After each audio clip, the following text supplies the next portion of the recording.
The Rangers just absolutely stole a series win in Kansas City, but it came at a very, very high cost. We'll talk about all that and more on this episode of Locked On Rangers. Let's get into it. You are Locked On Rangers, your daily Texas Rangers podcast.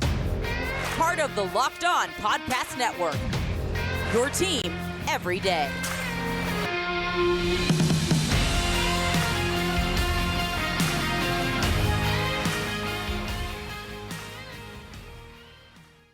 You are locked onto the World Series champion Texas Rangers. I'm Bryce Patrick, a criminally addicted Texas Rangers fan covering this team for 11 seasons, including all 6 as the founder and host of this podcast. Thank y'all so much for making Locked On Rangers your first listen every single day. If you're not already, you can follow me on Twitter at Bryce Patrick. You can follow the show at Locked On Rangers. Hit subscribe on your favorite podcasting platform and on YouTube, where the best way you can help grow the show is to comment nearly any single thing below. Now, before we get into this wild and wacky weekend series that the Rangers absolutely stole from the Kansas City Royals, this episode is brought to you by Monopoly Go. Game off. We got to talk more about Monopoly Go. This fast-paced game lets you team up with friends in tournaments to unlock awesome prizes like unique stickers for trading, cool playing pieces, and hilarious emojis for taunting your friends. So download Monopoly Go, now free on Google Play or the App Store. Game on. Now, the Rangers took 2 out of 3 in this weekend series against the Royals. All of them much harder fought games, much closer games than the 2 blowouts in the first 2 games of this weekend series, which indicate. And then this last one on Sunday, just an absolute highway robbery, old-fashioned stick-up, stealing a win in the game and the series for your Texas Rangers. The Rangers were trailing 2-0 heading into the 8th inning, and there was just not very much offense to speak of for the vast majority of this game. The Rangers made the starter work very, very hard in the first inning, throwing, I believe, 32 or 33 pitches, Daniel Lynch the fourth. But after that, Lynch was cruising, absolutely cruising, as was this bullpen. I mean, Zerpa pitched 2 near-perfect innings, just allowed a single, and this Rangers offense couldn't get more than, they only had 2 base runners between the 2nd through the 7th inning. There was just not much hope, despite Jon Gray being mostly pretty solid. A couple runs in the first few innings, but then was nails, went 7 innings, did not allow a single walk. Then the Rangers got a couple of shutout innings from Kirby Yates, who hadn't pitched in a week. Despite the Rangers winning 3 straight series, they haven't had a whole lot of need for Kirby Yates because, well, there was some thought he might pitch the 9th inning in that Saturday game, but when you have a, 10, 11 run lead, you don't really need your closer. But eventually, he needs to get some work with the Rangers down 2-0. He comes in, 1 run in the 8th inning. He comes in the bottom of the 8th, works a shutout inning there, works another shutout inning in the 9th, and then you already used up your closer for 2 innings, and when the Rangers take the lead in the top of the 10th inning, here comes David Robertson, a guy with hundreds of career saves, so many career saves, and comes in and gets his first one of the year with a near-perfect inning. The only imperfection was the intentional walk to Bobby Witt Jr., which is, in that situation, absolutely the right call. But this offense did just enough in this one. These were the exact type of games that the Rangers absolutely never won. I'm going to give a huge shout out to Leo Taveras for kickstarting this offense in the 8th inning with that leadoff double. He has now reached base in 8 straight games. He has a slash line of 333, 379, 556. That is a 935 OPS for your number 9 hitter. OPS for the season up to 639. And he's been solid. He's been very solid, especially the Rangers are going to need a little bit more from him and quite literally everybody on this roster with the Wyatt Langford injury we'll talk about a little bit later on. But he kickstarted this offense, but there was just nothing going. The first extra base hit of the day moves over to third on a good at-bat, a productive at-bat from Marcus Semien. Corey Seager does just enough, gets the sac fly, gets the Rangers within 1 run, and then Jonah Heim comes up with the biggest Heim time homer of the year, a game-tying shot in the 9th inning that he absolutely crushed, but wasn't quite sure it was going to stay foul. 107.4 miles an hour off the bat, 351 feet, a 910 expected batting average, but only would have been a home run in 18 of 30 parks because he hit that thing literally right off the foul pole. And in his post-game interview, Jonah Heim gave a very unintentionally hilarious quote of saying, sometimes you may have us for the first 6, 7, 8, 9 innings, but eventually we're going to get you. And you know what? They did. But this is not something that they did last year, of coming from behind late in games, having the bullpen, even the B side, A side, whatever side of the bullpen could not hold leads, could not keep the Rangers close, even if the offense was chipping away at whatever lead they were facing down late in games. This was the second time that the Rangers came from behind and won a game when they were down entering the 9th inning. They've done that twice now this year. Last year, in the entirety of the regular season and postseason, the Rangers did it exactly as many times, just twice. The whole regular season and postseason, the Rangers did it twice, and the second time, you may remember that game. It was Game 1 of the World Series. Kind of a big game, kind of a big moment, and why that moment was so surprising was the Rangers hadn't come from behind, and closer Paul Sewald for the Diamondbacks, that entire postseason had been nails, and then a leadoff walk, a rally, kick-started by Leo Taveras, and then Marcus Semien strikeout, and then Corey Seager on that first pitch, a high drive. It was tied, and then Adolis Garcia finished that thing off a couple innings later. This is the exact type of win that this team needs so badly. I mean, with more injury news, with Nate Eovaldi landing on the 15-day IL, with Wyatt Langford on the 15-day IL, and a lot of moaning and screaming and wailing, gnashing of teeth. The Rangers are 19-6. They're half a game back in the AL West, and this is exactly where this team wanted to be. The World Series hangover is real. The problems you face being the reigning champs, having that long of a season extended with the postseason, with a shortened offseason, I mean, it's reared its ugly head in the injury bug, which the Rangers were already kind of injured heading into the season. I mean, signing Malley, having Jacob deGrom on the IL, and then you have the surgery for Max Scherzer, who we're still not exactly sure when his next rehab start is going to be. Probably Tuesday is the hope, but even that's been delayed.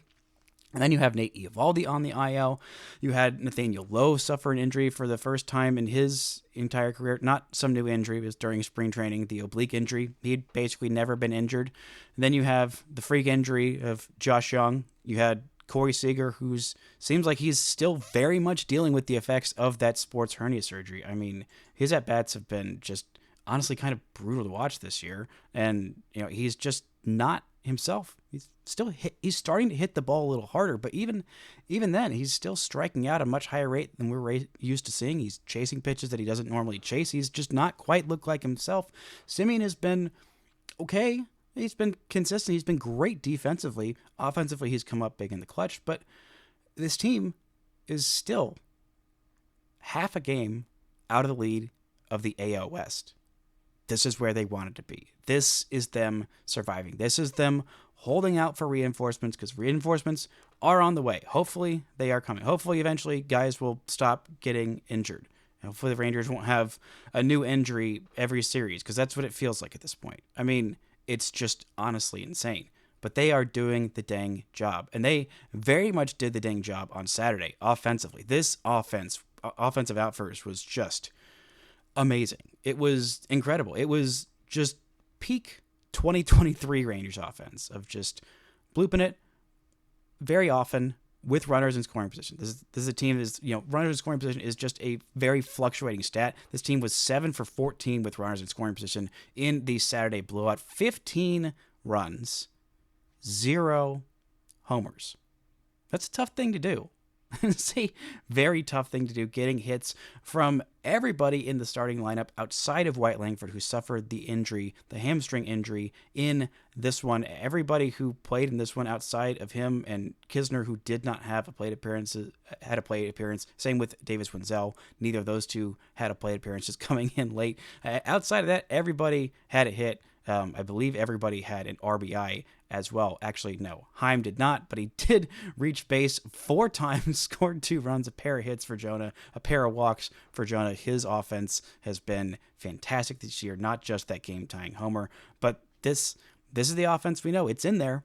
It's possible. It happens at times, but it's not quite consistent just yet. I mean, they scored one run with quite a few opportunities in Friday's game, weren't able to get that job done, and it looked like the Rangers were going to get shut out on Sunday, but they didn't. They got some mojo from the bottom of their order. They got enough quality at-bats. They got timely home runs from Jonah Heim and timely hitting from Nathaniel Lowe, who was just a hitting machine this weekend. A couple of RBIs in the Saturday blowout, 4 hits for him in that one, and the game-winning RBI on Sunday. Nathaniel Lowe has been so helpful to add back into this offense. The Rangers need every single bit of this team with the injuries piling up. Coming up, we'll talk about Wyatt Langford's hamstring strain and how bad is Nate Eovaldi's injury. Right after this word from our sponsors. This episode is brought to you by LinkedIn. Are you struggling to close deals? B2B selling is tougher than ever, and that's why I want to tell you about LinkedIn Sales Navigator. LinkedIn Sales Navigator is the sales intelligence platform that helps professionals effectively prospect and engage high-value customers, drive higher revenue, and increase sales performance. Sales Navigator helps you target the right buyers, surface key signals such as job changes or which accounts you should prioritize, and it shows you hidden allies so you can find those buyers that are most likely to convert. Fueled by LinkedIn's 1 billion member platform, Sales Navigator gives you the most up-to-date first-party data, enabling you to unlock conversations with the right people that matter. Right now, you can try LinkedIn Sales Navigator and get a 60-day free trial at linkedin.com/lockedon. That's linkedin.com/lockedon for a 60-day free trial. Let LinkedIn Sales Navigator help you sell like a superstar today. Just go to linkedin.com/lockedon to get started. This episode is brought to you by Monopoly Go. All right, game off. We got to pause here to talk more about Monopoly Go. I know what you're saying. Flag on the play. You already talked about that, but there's just so much good stuff in this game. In Monopoly Go, you can team up with friends for timed tournaments where you work together to build up each other's boards. The more you win together, the more awesome prizes you unlock. And there's so much to get. Unique stickers you can trade with your friends to complete big albums for big prizes. Cool new playing pieces to travel the boards with. Hilarious emojis for taunting friends when you smash their buildings or heist their vaults. Plus, Monopoly Go feels new and exciting every day with constantly changing tournaments and challenges. A ton include their own unique minigames, like digging for treasure or a robot pachinko game. And there's always new timed events that help you win big, like massive multipliers for everything you win or rent frenzies. There's always something fun to discover in Monopoly Go, so get off the bench, go download it now free on Google Play or the App Store. Game on. Now, the Rangers absolutely blew out the Royals on Saturday's game, winning 15-4, but it wasn't without a loss. Now, that loss was obviously not on the scoreboard, but it was the loss of Wyatt Langford. In the 5th inning, he hit a little check swing tapper right in front of the mound that would have normally been an infield single for Wyatt Langford, but he pulled up about halfway, 3/4 of the way to first base and wasn't running at his full incredible speed. And the immediate thought was, oh no, oh boy, oh this is the last thing that Wyatt Langford needed. It's been a rough start to his year, but going on the injured list right as you're hoping that he is about to turn the corner. You don't know, you never know, but it was just a bad sight. And the Rangers pulled him from that game. Travis Jankowski came in, had a good day. Jankowski is so good at coming in the middle of a game, whether it's pinch hitting, whether it's subbing in for an injury. He has just been so good at that and so helpful to have him as your 4th outfielder, or I guess kind of was 5th behind Wyatt Langford. But the Rangers got the news on Sunday that Wyatt Langford has a hamstring strain, which is a little bit above a grade 1 hamstring, slightly more than a grade 1 hamstring strain, according to Bruce Bochy. He will miss 3 to 4 weeks. And the injury bug just cannot stop biting this Rangers team. I mean, it's honestly absurd at this point how injured this Rangers squad is on just random little things. Here's the Rangers IL, just to refresh you. They've got an entire rotation on the IL that would actually be pretty darn good. They got Jacob deGrom, Max Scherzer, Nathan Eovaldi, Tyler Mahle, Cody Bradford. And Mahle and deGrom are both on the 60-day IL. Then if you want to look hitters, you got all-star Josh Young, who's on the 60-day IL. You got Langford, who's going to miss 3 to 4 weeks at this point. Then you have Justin Foscue, who is also on the 60-day IL, in case you forgot about him. And if you want to look at the bullpen, the Rangers have Brock Burke, who's on the 60-day IL, Carson Coleman, also on the 60-day IL, and Austin Pruitt is also present on the IL, but the 15-day variety, not the 60-day. That's nuts. That's honestly insane, the level of injuries that this Rangers team is dealing with. And the mantra from the start, before even all these new injuries popped up in Young, in Langford, in Eovaldi, in Bradford as well, which is looking to be a pretty significant one for this Rangers team and the depth of this rotation, especially with Evo going down for what we're hoping is not too prolonged an injury.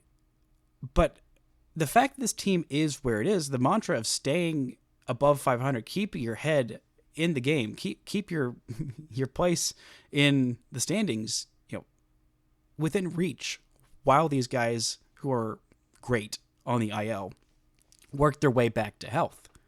And then it just became more of that mantra of please just stay alive. Stay alive. Dear God, just survive the first few months of this season. Make it into the All-Star break with most of your stars' limbs attached, and then start to go on a run, start to figure things out, and hope you haven't fallen too far out of the standings. Hopefully nobody else has run away with things. And so far that's been the case. Nobody has run away with things just yet. The Mariners are doing very well this season, pitching-wise. They just took 2 out of 3 against Houston, who continues to be very low in the AL West standing, much lower than anyone really anticipated. And they're also dealing with a crap ton of injuries as well. The Rangers are surviving theirs so far, and hopefully they will continue to survive theirs. And if you want a bright side in injury, not that I ever think that an injury is good. It's not. No injuries are good. There is no part of Wyatt Langford hitting the IL, being out for 3 to 4 weeks, having this hamstring strain. None of that is good. But it could provide Wyatt Langford just a little bit of a breather, just a little bit of respite, a little bit of time away. It has been a struggle for him early on this season. He's been not great as a hitter. He has really struggled. He has been absolutely hosed on the strike zone. Did finally get that first home run off of his back. Hasn't hit one out of the park just yet, but the inside the park home runs count just as much as the outside the parks. Has, his first triple, has his first double, has several RBIs, his first stolen base. He's got a lot of firsts all done. And so maybe this time of this hard reset of just a little bit of time away from the game after an incredible spring training and a rough start to his big league career, maybe this can give him just a little bit of time to just reset, rethink, refocus, just a little bit of a hard reboot, if you will. Just some time away to, step away from the struggles, because it's been a struggle for him. And he hasn't struggled like this in quite some time. He didn't struggle really, seems like, at all in college, outside of, his freshman year when he wasn't getting playing time. But once he started games, sophomore year, he was incredible. His junior year, incredible. Every single step of the way in the minor leagues, incredible. Spring training for the first time as a big leaguer, incredible. And then comes up to the big leagues and starts to struggle. And I think he was on the verge of figuring things out, but I've been saying the same thing about Corey Seager being on the verge of figuring things out for the last few weeks, and he hasn't quite done that yet. But maybe this time away will give him just a little bit of a reset, but it is testing the depth of this Rangers squad. There has not been a move just yet, I don't think, of him actually being officially placed on the IL that I have seen so far. But the only 40-man options who the Rangers have of position players who aren't already on the roster, you got Jonathan Ornelas and Dustin Harris. I think that is it. Actually, no, they also, I believe they still have Sam Huff. Yes, Sam Huff is still on the 40-man roster. So maybe Huff's going to start to get some big league DH at-bats. Maybe we're going to see Dustin Harris make his big league debut. If I were leaning one way or the other, I'd probably lean towards Huff. The Rangers have a lot of infield depth. Ornelas is not going to provide a whole lot of thump, and if somebody's going to start to get these at-bats at DH, which someone's going to, I mean, there is there's not a whole lot of other options. Maybe we'll start to see more Zeke Duran. Maybe we'll start to see a few more games of Davis Wenzel or Travis Jankowski. We've already kind of started to see that. I'm not entirely sure, but this is testing the depth of this the limits of this Rangers depth. There is only so much depth that one team can have. I mean, but the Rangers have some decent depth. I mean, Wenzel has been fine as the Rangers like eighth infielder, it seemed like, to start the year, and he's up and playing regularly. Smith has been outstanding. Duran hasn't been quite as good as anticipated. The Rangers even got some run for Justin Foscue for about 5 minutes before he landed on the 60-day IL. I mean, it is just rough out there, but this Rangers squad, they've got some depth, and the starting rotation has really been stepping up with all of these injuries that are piling up. We're going to talk about exactly how, and this bullpen still being nearly perfect. Right after this word from our sponsors. This episode is brought to you by Yahoo Finance. When it comes to your financial future, you think you've done it all. You've saved, you've researched, you've invested all that you can. Now, you need to take those investments to the next level by using what every financial great uses, Yahoo Finance. For more than 25 years, Yahoo Finance has been the brand behind every great investor. Whether you're a seasoned investor or you're looking for that extra guidance, Yahoo Finance gives you all the tools and data you need in one place. They are the #1 finance destination, producing a holistic look at the financial news cycle, including breaking news, original editorial perspectives, analyst ratings, independent research, customizable charts, and so much more. Securely link your brokerage accounts for a unified view of your wealth, including 401k and other investments. A comprehensive perspective is what sets apart great investors. It's how Yahoo Finance ensures that you have insight to look at your wealth in its entirety. With a community of over 90 million users each month, their real strength is helping you on your way to financial success. For comprehensive financial news and analysis, visit the brand behind every great investor, yahoofinance.com, the #1 financial destination, yahoofinance.com. That's yahoofinance.com. Now, the depth of this Rangers rotation is truly being tested, with Nate Eovaldi now landing on the IL, after Cody Bradford landed on the IL, after Max Scherzer landed on the IL after his surgery, after Jacob deGrom. You get the bit.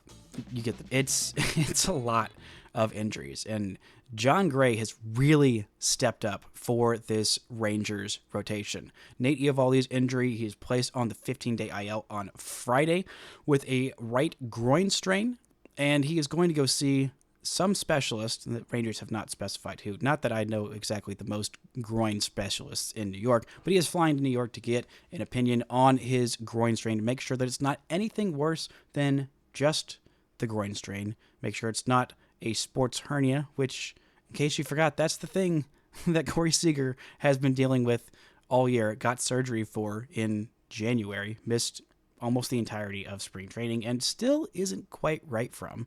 So the Rangers just wanted to be extra cautious with Eovaldi to make sure that it doesn't spiral into anything bigger, which is also why they didn't let him throw another warm-up pitch after he strained that groin. And they're hopeful that it is just going to be the 15 days on the IL, hopefully the lesser side of that groin strain injury, but they are doing everything in their power to be extra cautious so that it's not Nate Eovaldi comes off the IL and then immediately goes back on it after making it worse. They want to make sure that once he comes back, he is fully healthy, because he was so good this season. But Jon Gray might have been even better so far this season. Gray comes in with a stellar performance on Sunday. Really kept this team in the game. 7 innings of 2-run ball, no walks, 7 strikeouts. The strikeouts being back there after an 8-inning performance last week where he was a little short on the strikeouts, but very long on the length of his outing, and that is a huge thing for Jon Gray. And the reason for that is him being economical with his pitch count, avoiding the walks. He's down to 2.5 walks per 9 this year, down to half a home run per 9, which is the best among Rangers starters, even better than Eovaldi's 0.7 homers per 9, and tied with Cody Bradford and his 0.5 home runs per 9. But Gray has been so economical because he is limiting that walk count. And it's something he has done, consistently. In his first 4 outings of the year, Jon Gray's walks were a big, big problem. In those first 4 outings, he had 10 walks. But in his last 4 outings, just 1 walk. That's how you pitch deep into games. That's how you help save this bullpen. That is how you help save this team. And going those 7 innings of 2-run ball, that is more than a quality start. That is a very high quality start for him. The Rangers were able to go to him, Yates, and Robertson, the top 3 arms maybe on this Rangers team right now. And Yates is 3-0 now on the season, has 5 saves, and still has not allowed an earned run this year. The Rangers had 3 different pitchers. Actually, I believe it was 4 different pitchers heading into this weekend that had a perfect 0 ERA. There was Kirby Yates, who had pitched the most innings of anybody. They also had Cole Winn. They had Josh Spores, and they also had Jonathan Hernandez. All of them have given up runs at some point this weekend. Outside of Kirby Yates, still perfect 14 innings, 16 strikeouts. The man has just been on a freaking mission. $4.5 million for a closer. Who'd have thunk you didn't have to spend $95 million to find a good closer? The Rangers thunk it, and they thunk it real good. My God, what a godsend Kirby Yates has been, and Robertson has been almost just as good in 15 games, 17 2/3 innings, finally has his first save on the year, and a 1.02 ERA. The man has been lights out, has not blown any saves, has not been saddled with the loss this year. He has just been so darn good. And those 2 at the top end of your bullpen, plus Latz being solid, plus Spores being solid, Hernandez being solid, as well as Jose Leclerc. This pen is just downright good and helping this team win the games that they hadn't last year. And they're the type of wins that this Rangers team needs, because the Rangers also aren't getting the wins that they did last year of just blowing teams out by a bazillion runs because everybody is on an offensive heater like crazy for the first 2-3 months of the season. That's how the Rangers got out to this lead, that big lead in the AL West, and kind of held on for dear life. This year, it's going to be kind of the opposite of that. They are, trying to claw and hold on for dear life early on, and then go on a run late. That is what they're hoping for. But Gray is going to be instrumental in the Rangers doing that.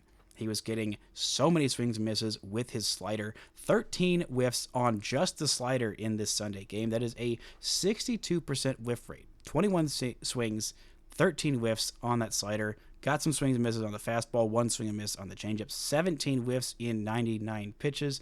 13 called strikes, a 30% called strike plus whiff percentage. Overall, a really solid outing for Gray yet again. And that's what the Rangers needed. They also got a solid start from Michael Lorenzen on Friday's game. Went 6 innings, just allowed the 1 run, just 3 strikeouts, 3 walks. Again, he is still having some problems with the walks, but the B side of this pen finally all blew up literally in the same game. Cole Winn, who had not allowed a single hit in the first 7 innings of work of his big league career. So excited for him, and then he comes in the 7th inning of a tie game. Allows 4 hits, just gets the 1 out, and Jose Urena also gets lit up pretty badly. Couple of outs, couple of hits, couple of earned runs, including a home run, a 3-run homer that really put this game out of reach. In came Yuri Rodriguez for 1 scoreless inning to get his ERA all the way down to 9, but the Rangers just could not do enough to crawl back. Once you give up 6 runs in the bottom of the 7th of a tie game, that is kind of, church for a game. It's done. It's absolutely kaput.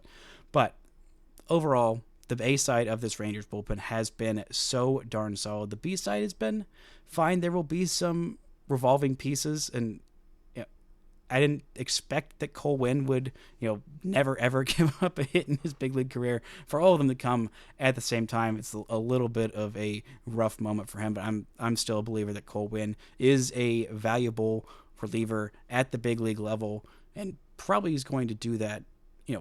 Probably going to have more outings like that in this season if he stays up. He's also going to have a lot more outings like he looked in the first 6 outings of his big league career, where he looked exceptional. That's just the nature of the game, the nature of relievers. But the Rangers are going to need some more depth to this rotation. This week, they have 4 games in 3 days in Oakland, who have been no slouches, by the way. The Oakland A's, who I expected to be pretty terrible this year, 3rd place in the division.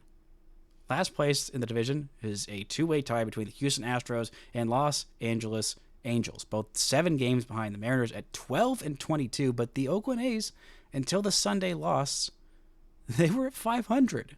And in their last 10 games, don't look now, they were 8-2 in their last 10 games. The Rangers are going to need a lot from this pitching staff because the Oakland A's had, entering Sunday's game, the second most home runs in all of Major League Baseball. I believe just behind the Dodgers. Might have been behind the Braves. Braves or Dodgers. But they were tied. For one of those teams that had them, one of them was tied. But the fact that the Oakland freaking A's were, hitting the ball like that in a lineup that I did not expect much from, a pitching staff that I did not expect much from. This is going to be a tougher series than the Rangers anticipated. 4 games in 3 days. The Oakland A's got absolutely blown out by the Miami Marlins in a 3-12 loss on Sunday's game, but they won the series and they had a blowout win of their own. The Rangers scored 15 runs on Saturday's game without any home runs, which was pretty impressive, but they weren't even the highest scorers in Saturday in the AL West. The Oakland A's dropped a 20 spot on the Marlins on Saturday. So this offense can absolutely hit like crazy. They were riding an 8-game winning streak before that Sunday blowout loss, and this is a team that the Rangers lost a series against earlier this year.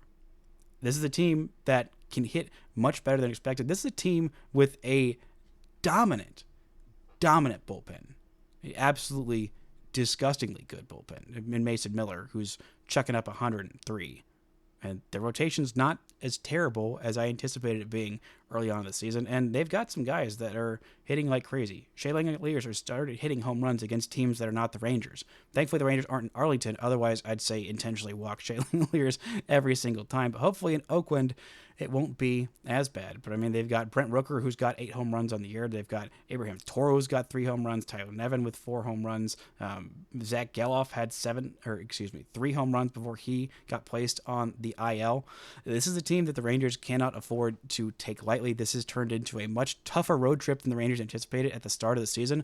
But starting it by taking 2 out of 3 against Kansas City, even with all the bad injury news and bad bugaboos heading into this series that they've sustained, still taking that 2 out of 3. Hopefully the Rangers can at least split the series in Oakland, head into Colorado, just surviving, and take 2 out of 3 or 3 out of 3 there. End this road trip with a winning road trip, and I'm feeling much, much better about this team's ability to not only win the AL West, but absolutely thrive early on this year. Probably going to see Jack Leiter at some point this series. Still no decision has been made there. We'll probably see either one of him or Owen White. I'd imagine they'd have to lean towards Jack Leiter. Maybe that'll be in one of the doubleheader games. Maybe that'll be in Tuesday's game. Maybe the Rangers will just straight up go with a bullpen game, which at this point wouldn't be the worst thing in the world, especially if they can get a decently long outing from Andrew Heaney on Monday. But who knows what this Oakland series will bring. It's not great news about Wyatt Langford, but I'm hoping that this team can just continue to rally and survive as they head into what will be surely a wacky and wild series, as always, in Oakland. That's going to do it for today's show. Thank y'all so much for listening and subscribing, and until next time, don't forget to enjoy World Series champion Texas Rangers baseball.